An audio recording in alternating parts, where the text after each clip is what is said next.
Hi everyone, आप देख रहे हैं education point official YouTube channel. आज के इस वीडियो में 12वीं क्लास के इंग्लिश का प्रोज सेक्शन का सबसे शुरुआती prose Indian civilisation and culture के महत्वपूर्ण ऑब्जेक्टिव क्वेश्चन पर हम लोग बात करेंगे। ऑब्जेक्टिव क्वेश्चन पर बात करने से पहले इंडियन सिविलाइजेशन एंड कल्चर के बारे में और जो इनके राइटर हैं महात्मा गांधी, उनके बारे में ब्रीफ इंट्रोडक्शन लेंगे, जिसे अबाउट द राइटर भी कहा जाता है। आपके पास अगर रेनबो बुक है तो उसे भी सामने आप रख सकते हैं। और स्टूडेंट्स, पहले आप अपने पास कॉपी और पेन रख लें और उसके बाद जो आपको इम्पोर्टेंट लगे उसे नोट डाउन भी करें। अगर वीडियो आगे बढ़ रहा हो तो उसे पॉज करके भी कर लें। तो आइए सबसे पहले हम लोग अबाउट द राइटर समझते हैं, राइटर का इंट्रोडक्शन लेते हैं। तो इंडियन सिविलाइजेशन एंड कल्चर, जिसका हिंदी आप जानते हैं भारतीय सभ्यता और संस्कृति होता है, महात्मा गांधी, जिनका जन्म 2 अक्टूबर 1869 को हुआ था और इनकी मौत 30 जनवरी 1948 को हुआ था। आपके रेनबो बुक के हिसाब से जो इंट्रोडक्शन है उस पर बात करते हैं। Mohandas Karamchand Gandhi, life time 1869 to 1948, popularly known as Bapu और the father of the nation, was more a spiritual leader than a politician। Mahatma Gandhi का पूरा नाम मोहनदास करमचंद गांधी था, जो प्रचलित रूप में बापू या राष्ट्रपिता के रूप में जाने जाते हैं। यहाँ पे हिंदी भी दिए गए हैं, उसे भी आप पढ़ सकते हैं। मोहनदास करमचंद गांधी, जिन्हें बापू या राष्ट्रपति के नाम से, राष्ट्रपिता के नाम से जाना जाता है, एक राजनेता की तुलना में महात्मा गांधी अधिक आध्यात्मिक नेता थे। आध्यात्मिक का अर्थ होता है धार्मिक। He successfully used truth and non-violence as the chief weapons against the British rule in India and helped India gain independence। उन्होंने सफलतापूर्वक सच्चाई और अहिंसा को मुख्य हथियार के रूप में प्रयोग किया भारत को स्वतंत्रता दिलाने में। जैसा कि यहाँ पे हिंदी भी रिटेन है, उन्होंने भारत में ब्रिटिश शासन के खिलाफ मुख्य हथियार के रूप में सत्य और अहिंसा का सफलतापूर्वक उपयोग किया और भारत को स्वतंत्रता प्राप्त करने में मदद की। 1915 से 1948 तक वे पूरी तरह से भारतीय राजनीति पर हावी रहे, मतलब इनका डोमिनेशन रहा। From 1915 till 1948 he completely dominated Indian politics। He died at the hand of a fanatic on 30th January 1948।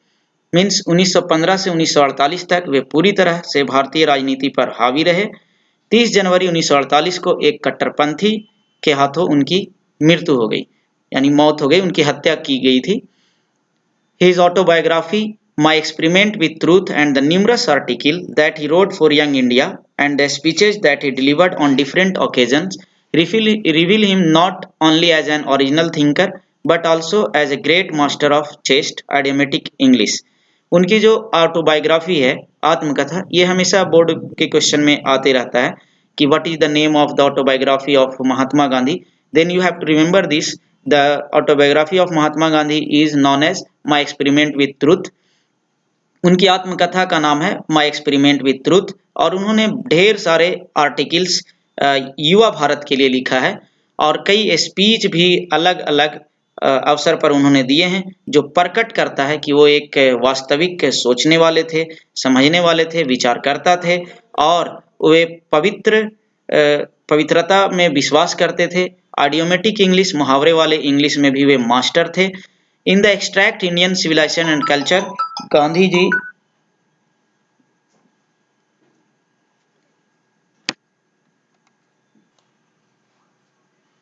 In the extract Indian Civilization and Culture, Gandhiji talks about the sound foundation of Indian civilization which has successfully withstood the passage of time। ये जो Indian Civilization and Culture जो pros है, ये extract है। Extract means होता है निकाला हुआ खंड या टुकड़ा। कहीं कहीं पर इसे ऐसे भी कहा गया है क्योंकि ऐसे का भी पार्ट है ये इंडियन सिविलाइजेशन एंड कल्चर का। तो गांधी जी इस इंडियन सिविलाइजेशन एंड कल्चर, भारतीय सभ्यता और संस्कृति के इस लेख में, इस एक्सट्रैक्ट में भारतीय सभ्यता की गहरी नींव की बात करते हैं, गहरी नींव की बात करते हैं, which has successfully withstood the passage of time, जो कि समय के साथ भी लगातार स्थिर है, जो भारतीय सभ्यता और संस्कृति में कोई बदलाव नहीं आया। अब इंट्रोडक्शन के अंतिम पार्ट पर हम लोग आते हैं। The western civilisation which has the tendency to the privilege materiality can not match the Indian civilisation that elevates the moral being. पश्चिमी सभ्यता की जो प्रवृत्ति होती है विशेष प्रकार की, वो पदार्थवाद को आगे बढ़ाने का होता है, जो हमारी सभ्यता जो है भारतीय सभ्यता उससे मैच नहीं करता है। That elevates the moral being, और ये क्या है कि नैतिक अस्तित्व को बढ़ावा देता है। हमारी भारतीय सभ्यता नैतिक अस्तित्व को बढ़ावा देता है, जबकि पश्चिमी सभ्यता या आधुनिक सभ्यता जो है वो पदार्थवाद को बढ़ावा देता है। तो इसका हिंदी भी है यहाँ पे रिटन। जिस पश्चिमी सभ्यता में भौतिकता के विशेषाधिकार की प्रवृत्ति है, वह भारतीय सभ्यता से मेल नहीं खा सकती है, जो नैतिक अस्तित्व को ऊपर उठाती है। मीन्स यहाँ पर मटेरियलिटी मीन्स भौतिकता हो जाता है। तो आपने ब्रीफ इंट्रोडक्शन सुना इस चैप्टर का, इंडियन सिविलाइजेशन एंड कल्चर का। अब हम बोर्ड के हिसाब से सबसे इम्पोर्टेंट जो क्वेश्चंस हैं, जो बोर्ड में अक्सर आते हैं और आएंगे, आप इसे अच्छे से ध्यान से समझें और प्रैक्टिस करें। तो आइए ऑब्जेक्टिव क्वेश्चन एंड आंसर में देखते हैं। सबसे पहला जो क्वेश्चन है, some of the immediate and brilliant results of modern inventions are too maddening to resist is from. कुछ इमीडिएट और ब्रिलियंट रिजल्ट आधुनिक आविष्कार में जो देखने को मिलते हैं, वो रोकना, और टू मैडनिंग टू रेजिस्ट, या जिसे रोकना बहुत ही पागलपन जैसा है, ये कहाँ से लिया गया है, यानी इस कथन को किस प्रोज से लिया गया है? भारत इज माई होम से, ए पिंच ऑफ स्नफ से, इंडियन सिविलाइजेशन एंड कल्चर से, या सॉन्ग ऑफ माई सेल्फ से। तो इसका जो राइट आंसर है, इसका राइट आंसर आपका है सी, इंडियन सिविलाइजेशन एंड कल्चर। इसे हाईलाइट कर दिया गया है। अगला नेक्स्ट क्वेश्चन पर आते हैं। Civilisation is that mode of conduct which points out to man the path of duty is from. Civilisation एक व्यवहार का तरीका है जो हमें कर्तव्य के पाथ पर लाता है या कर्तव्य के मार्ग पर लाता है। ये 2021 में ये क्वेश्चन पूछा भी गया है बोर्ड के एग्जाम में। तो ये जो लाइन है कहाँ से है? Bharat is my home, a child is born, Indian civilisation and culture, a marriage proposal. तो ऑब्वियसली ये भारतीय सभ्यता और संस्कृति से लिया गया है। ऑप्शन नंबर सी इसका राइट आंसर है। क्वेश्चन नंबर 3 पर आते हैं। The Gujarati equivalent for civilisation means. Gujarati भाषा में सिविलाइजेशन का अर्थ किसके समानांतर है या किसके समान होता है? तो इसका जो ऑप्शंस हैं, bad conduct, intelligent conduct, good conduct, delightful conduct. तो इसका राइट आंसर है option number C, good conduct, अच्छा व्यवहार। गुजराती में सभ्यता का अर्थ ही होता है अच्छा व्यवहार। क्वेश्चन नंबर 4 देखते हैं। Our forefather did not invent machinery because. हमारे पूर्वजों ने मशीन का खोज नहीं किया क्योंकि they knew we would become slave. वे जानते थे कि हम लोग गुलाम हो जाएंगे। They knew we would be happy. वे जानते थे कि हम लोग खुश रहेंगे। They did not like to see us comfortable. वे हमें कंफर्टेबल नहीं देखना चाहते थे। दे वे जेलस ऑफ अस। वे हम लोगों से जलते थे। इसका जो राइट आंसर है ऑप्शन नंबर ए है कि वे जानते थे कि हम लोग गुलाम हो जाएंगे। तो 4 का आंसर जो है ए है। क्वेश्चन नंबर 5 पर आइए, बहुत ही इंपॉर्टेंट क्वेश्चन है ये। After all there is something in Hinduism that has kept it alive up till now is from. जो भी है हिंदुत्व में कुछ तो है जो इसे जीवित रखे हुआ है, बनाया हुआ है। ये लाइन कहाँ से लिया गया है? The earth, Indian civilisation and culture, the artist, Bharat is my home. तो इसका जो राइट आंसर है आपका option number B, Indian civilisation and culture. Question number 6 पर आते हैं। Civilisation has taught us to be more blank with each other. सभ्यता हमें एक दूसरे के प्रति क्या सिखाता है? 2018 में ये क्वेश्चन आया हुआ है। Friendly, जेलसली, sad, competitive. तो बिल्कुल ये हमें एक दूसरे के प्रति मित्रवत रहने के लिए सिखाता है। तो इसका right answer option number A है। क्वेश्चन नंबर 7 पर आइए। Simple living and high thinking is the base of. साधारण रहन सहन लेकिन उच्च विचार, और उच्च विचार, साधारण रहन सहन और उच्च विचार जो आधार है कहाँ की सभ्यता का है? Iranian civilisation, Indian civilisation, European civilisation, western civilisation. इसका राइट आंसर हमारी अपनी सभ्यता, भारतीय सभ्यता, ऑप्शन नंबर बी इसका राइट आंसर है। क्वेश्चन नंबर 8 पर आते हैं। Gandhi ji was born in, तो गांधी जी का जन्म हुआ था कौन से ईस्वी में हुआ था? तो ये बचपन में ही आपने पढ़ा होगा कि 2 अक्टूबर 1869 को जब कखारा पढ़ने की शुरुआत की गई थी, तभी आपको ये पढ़ने को मिला होगा कि गांधी जी का जन्म 2 अक्टूबर 1869 को हुआ होगा। तो इसका right answer option number B है। क्वेश्चन नंबर 9 पर आते हैं। European civilization will mean blank for India. Gandhi ji अपने इंडियन सिविलाइजेशन एंड कल्चर में बताते हैं कि यूरोपियन सिविलाइजेशन जो है भारतवासियों के लिए, भारत के लिए बर्बादी साबित होगा। तो ऑप्शन ए है वांट, रीन, रीन मीन्स बर्बादी, री रियल वास्तविक, सी में, डी में लिविंग है। तो इसका राइट आंसर आपका बी है, ये बर्बादी होगा, रीन होगा। यदि if you follow European civilisation then it will mean ruin for us. Question number 10 आते हैं। The mind is a restless blank, the more it gets the more it wants, dog, bird, monkey, crow. तो गांधी जी ने बताया है कि हमारा जो दिमाग है वो बेचैन चिड़िया के समान है, जितना ज्यादा मिलता है उतनी ज्यादा चाह बढ़ जाती है। The mind is a restless bird, the more it gets the more it wants. इसका राइट आंसर आपका ऑप्शन नंबर बी है, यहाँ बर्ड होगा। क्वेश्चन नंबर 11 पर आते हैं। Was blank was a spiritual leader then a politician. Politician से ज्यादा आध्यात्मिक नेता थे। सुभाष चंद्र बोस, महात्मा गांधी, नेहरू, जाकिर हुसैन। तो इसका राइट आंसर आपको इंट्रोडक्शन में शुरू में बताया था कि Mahatma Gandhi was a spiritual leader then a politician, वे राजनीतिक से ज्यादा एक आध्यात्मिक नेता थे। तो इसका right answer option number B Mahatma Gandhi है। My experiment with truth was written by, जैसा कि आपको इंट्रोडक्शन के टाइम में बताया गया कि माई एक्सपेरिमेंट विथ ट्रूथ जो है ये महात्मा गांधी का ऑटोबायोग्राफी है, इनकी आत्मकथा है। तो इसका राइट ऑप्शन जो है आपका ऑप्शन नंबर बी है, महात्मा गांधी। क्वेश्चन नंबर 13 पर आते हैं। The people of Europe learn their lesson from the writing of the man of. Europe के जो लोग थे, कहाँ के लोगों के लेख से उन्होंने पाठ लिया या सीखा? ब्रिटेन, जर्मनी, ग्रीस और रोम, इंडिया। तो ब्रिटेन के लोग जो थे ग्रीस और रोम के राइटिंग से इन्होंने सीखा था। क्वेश्चन नंबर 14 पर आते हैं। The mind is a restless blank, the more it gets the more it wants. ये क्वेश्चन इससे पहले भी आया, तो इसका राइट आंसर है आपका option number B bird. Question number 15 पर आते हैं। I am no hater of the north civilization, south civilization, west civilization, east civilization. Gandhi ji किस सभ्यता के नफरत करता नहीं थे, मतलब किस सभ्यता से नफरत नहीं करते थे? तो उनके इस एसे में या एक्सट्रैक्ट में वेस्ट सिविलाइजेशन बताया गया है, यानी कि उन्हें वेस्ट सिविलाइजेशन से नफरत नहीं था। क्वेश्चन नंबर 16 पर आते हैं। The world famous Attic civilisation is in blank. दुनिया का सबसे प्राचीन सभ्यता कहाँ है? तो दुनिया का सबसे प्राचीन, एटिक मीन्स एंशिएंट, प्रसिद्ध, दुनिया का सबसे प्रसिद्ध, दुनिया का प्रसिद्ध सभ्यता, प्राचीन सभ्यता कहाँ है? तो इसका राइट आंसर है आपका ग्रीस। ग्रीस की जो सभ्यता है दुनिया की प्राचीन और प्रसिद्ध सभ्यता है। क्वेश्चन नंबर 17 पर आते हैं। Gandhi dominated Indian politics during. Gandhi ji का भारतीय राजनीति पर पूरी तरह से प्रभुत्व था, डोमिनेशन था, किस पीरियड के दौरान था? तो गांधी जी जब भारत आए थे 1915 में साउथ अफ्रीका से, तब से लेकर अपने मौत तक उनकी पूरी तरह से भारतीय राजनीति पर प्रभुत्व रहा। तो इसका right answer option number C 1915 से 1948। क्वेश्चन नंबर 18 पर आते हैं। Plain living and high thinking is the motto of ए।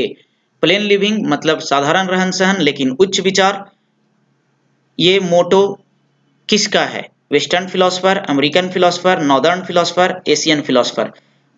तो ये बुक में आप देख सकते हैं, ये जो है वेस्टर्न फिलोसफर का ये मोटो है, उनका सिद्धांत है और गांधी जी ने इसे कोट किया है। तो क्वेश्चन नंबर 18 का ऑप्शन नंबर ए सही है, वेस्टर्न फिलोसफर। अमेरिकन फिलोसफर नहीं हो सकता, नॉर्दर्न नहीं हो सकता, एशियन नहीं हो सकता। और ऐसे भी स्टूडेंट्स, आप जिस लाइफ में रह रहे हैं यहाँ पे प्लेन लिविंग होने चाहिए बट हाई थिंकिंग अवश्य होने चाहिए। कभी कभी हम लोग क्या करते हैं, हाई लिविंग के चक्कर में हाई थिंकिंग मिस कर जाता है। तो इसलिए हमें हमेशा we should always think about simple living and high thinking. Our thinking should be high. Next question, question number 19 पर आते हैं। The values of blank are glittering even today. The values of blank are glittering even today. American civilization, Roman civilization, Greek civilization, Indian civilization. किस सभ्यता का जो value है, मान है, आज भी चमकता है, चमक रहा है? तो इसका राइट आंसर है option number D, Indian civilization. Next question पर आते हैं, क्वेश्चन नंबर 20 पे। Blank were satisfied with small villages. कौन छोटे गांवों में संतुष्ट थे? Romans, Germans, our ancestor, Africans. तो ऑब्वियसली इसका आंसर हमारे पूर्वज हैं, यानी हमारे पूर्वज गांवों में ही संतुष्ट थे, our ancestor. Option number C right answer. Question number 21 पर आते हैं। The invention of blank proved a milestone in our development. कौन सा खोज जो था हमारे विकास में मील का पत्थर साबित हुआ? Wheel, fire, agriculture, animal. तो इसका राइट आंसर है कृषि, एग्रीकल्चर। एग्रीकल्चर हम मानव के विकास में एक मील का पत्थर साबित हुआ। नेक्स्ट क्वेश्चन पर आते हैं, question number 22। Indian civilization elevates the. भारतीय सभ्यता जो है बढ़ावा देता है, आगे लाता है फाउंडेशन, स्पिरिचुअल, मोरल बीइंग, मेटरनिज्म। तो इसका राइट आंसर है मोरल बीइंग, यानी कि ये नैतिकता को बढ़ावा देता है। आइए अब नेक्स्ट क्वेश्चन पर आते हैं, question number 23। Blank prefer spiritualism to materialism. Zakir Hussain, Gandhi ji, doctor R Prasad, Radhakrishnan. तो obviously Gandhi ji prefers spiritualism to materialism.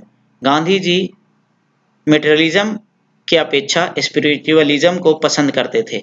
Means भौतिकवाद की अपेक्षा उन्हें आध्यात्मिकवाद पे ज़्यादा फोकस रहता था और उसे वो पसंद करते थे। तो इसका right answer Gandhi ji, means option number B. Next question 24 पर आते हैं। Modern civilization is mainly the worship of. Modern civilization में मुख्य रूप से किसकी पूजा की जाती है? Idols, material, arts, none of these. इसका राइट आंसर है मटेरियल। इसका राइट आंसर है मटेरियल। मीन्स आधुनिक सभ्यता में भौतिकवाद की पूजा होती है, भौतिकता की पूजा होती है। क्वेश्चन नंबर 25 पर आते हैं। Gandhi ji went to Champaran in blank. Gandhi ji Champaran आए थे, गए थे या आए थे, यहाँ पे गए थे बोल सकते हैं आप। तो गांधी जी चंपारण गए थे। तो 1917, 1916, 1918, 1920। तो इसका राइट आंसर है 1917। बिहार के चंपारण डिस्ट्रिक्ट में 1917 में गांधी जी आए थे for the support of farmers and against the farming of indigo. नील की खेती के विरोध में बिहार आए थे 1917 में, चंपारण डिस्ट्रिक्ट में। नेक्स्ट क्वेश्चन पर आते हैं। The people of Europe inspired by blank and Roman writers. Europe के जो लोग थे प्रेरित थे Greek writer and Roman writers, Indians and Roman writers, British and Roman writers, African and Roman writers. तो इसका राइट आंसर है ग्रीक और रोमन राइटर से वे प्रेरित थे, इंस्पायर्ड थे। तो क्वेश्चन नंबर 26 का राइट आंसर जो है A, option number A. Question number 27 पर आते हैं। Wealth and luxuries do not make a blank happy. Wealth और लग्जरी किसे खुश करता है?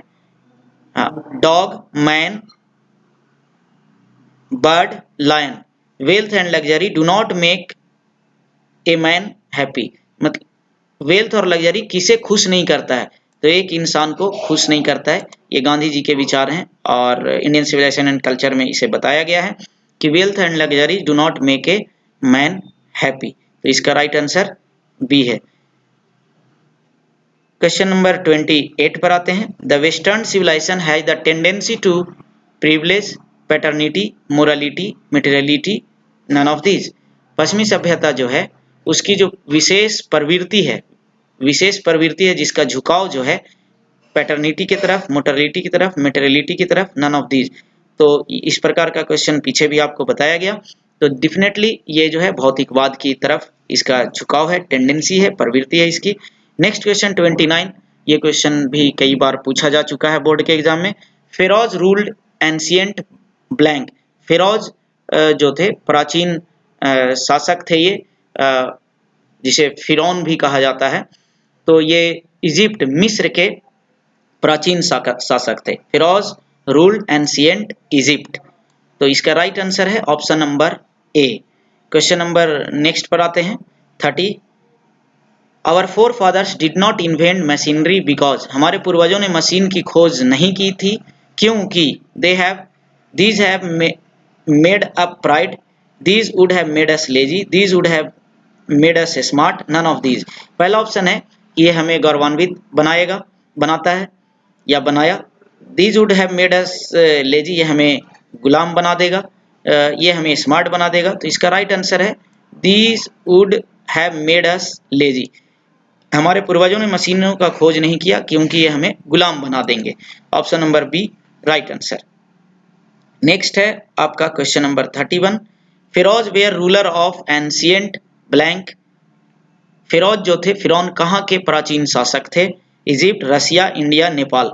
तो इसका जो राइट आंसर है, इसका राइट आंसर आपको ऑप्शन नंबर ए में है, मीन्स इसका जो राइट आंसर हो गया इजिप्ट, मिस्र। फिरोज जो थे फिरौन मिस्र के शासक थे। Civilization is the state of development of A.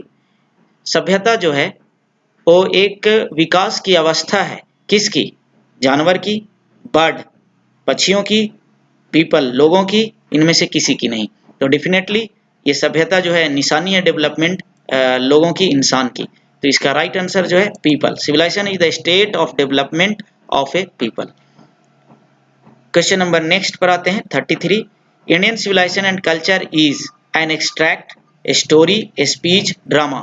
Introduction part में आपको बताया गया कि इंडियन सिविलाइजेशन एंड कल्चर जो है एक निकाला गया खंड है, टुकड़ा है। तो इसका राइट ऑप्शन जो है ऑप्शन नंबर ए है, एन एक्सट्रैक्ट है, means Indian civilisation and culture is an extract. Question number 34 बहुत इंपॉर्टेंट क्वेश्चन है। Gibbon is associated with, Gibbon का संबंध कहाँ से है? तो गिब्बन का जो संबंध है वो इटली से है। तो इसका राइट ऑप्शन जो है आपका ऑप्शन नंबर ए है, यानी Gibbon is related to Italy, Gibbon is associated with Italy, ये कहा जा सकता है। क्वेश्चन नंबर 35 पर आते हैं। इंडियन ग्लोरी इज दैट, भारतीय की जो चमक है, it is movable, immovable, ignorant, stolid. इसकी जो चमक है वो इमूवेबल है, इग्नोरेंट है, स्टोलिड है, मूवेबल है, यानी इसकी जो चमक है स्थिर है। मीन्स इसका राइट आंसर जो है ऑप्शन नंबर आपका बी है, इसका right answer immovable. Next question पर आते हैं। Blank is known as the father of the nation और बापू, किन्हें राष्ट्रपिता या बापू कहा जाता है? महात्मा गांधी, सरदार पटेल, जवाहरलाल नेहरू, जाकिर हुसैन। ऑब्वियसली इसको आप जानते होंगे, राइट आंसर बापू, महात्मा गांधी होगा, ये means option number A. Mahatma Gandhi को फादर ऑफ द नेशन और बापू भी कहा जाता है। तो इस प्रकार से आज का इंडियन सिविलाइजेशन एंड कल्चर का जो भी इम्पोर्टेंट क्वेश्चन थे सभी आपको यहाँ पर दिखाए गए। आप इसे दोबारा भी प्रैक्टिस कर सकते हैं। अगर आपको ये वीडियो पसंद आया हो तो इसे लाइक करेंगे, कमेंट सेक्शन में ज़रूर कमेंट्स करेंगे और अपने फ्रेंड को शेयर ज़रूर करें ताकि वे भी इससे बेनिफिट उठा सकें। Thanks for watching this video, that's all.